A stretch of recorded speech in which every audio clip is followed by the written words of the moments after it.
Adam Harishon is in Gan Eden, and Hashem makes the following declaration: Vayomer Elokim, Lo toiv hayos ha'adam levadai. It's not good for man to be alone. E'es Eloi ezer kenegdoi. Let me make him a helpmate opposite him. Hashem says man must get married. But let's ask ourselves, levadai, alone? Adam Harishon is not alone.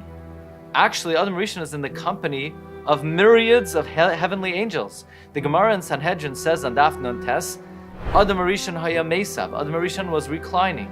U'malachei ashares, soilin loy basar. The heavenly angels were roasting meat for Adam Harishon. U'mesanin loy yain, and they were pouring wine. They were straining wine for him. So how is Adam Harishon alone? Why is this loy tov? Why is this not good? In order to answer this question, we have to observe a very stark contrast between two prominent bodies of water in the land of Israel and Eretz Yisrael. We have the Yam Kinneret, the Galilee Sea, and we have the Yam HaMelech, the Dead Sea, the Salt Sea. And these two bodies of water and these two regions could not be more polar opposites. The Galilee, the water is sweet. There is fish, fauna, plant life, animal life that exists nowhere else in the world. There are fish that inhabit the Galilee that are not found elsewhere. It is one of the most lush regions in the entire world. Peiros genoisar. The fruits that grow there are from the most delicious of anywhere in the entire universe. And you go a little bit south. You go to the region of the Dead Sea, and Kishmai Kenhu. It is, as its name implies, it is dead.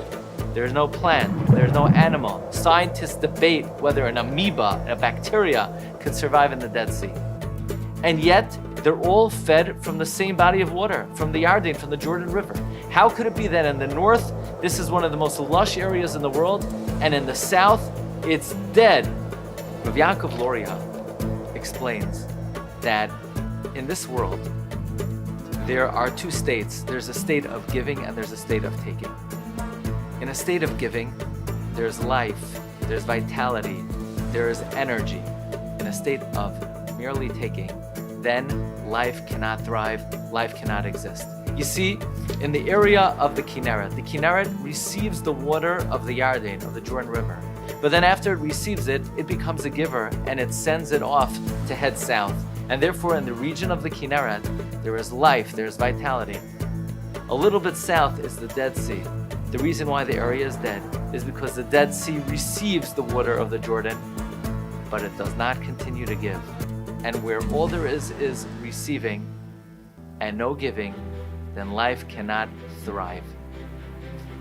Says Reb Chaim Shmulevitz, this is the reason why Loi Toiv Hayos Ha'adam Levada. Yes, Adam Harishon was in the accompaniment of the heavenly angels.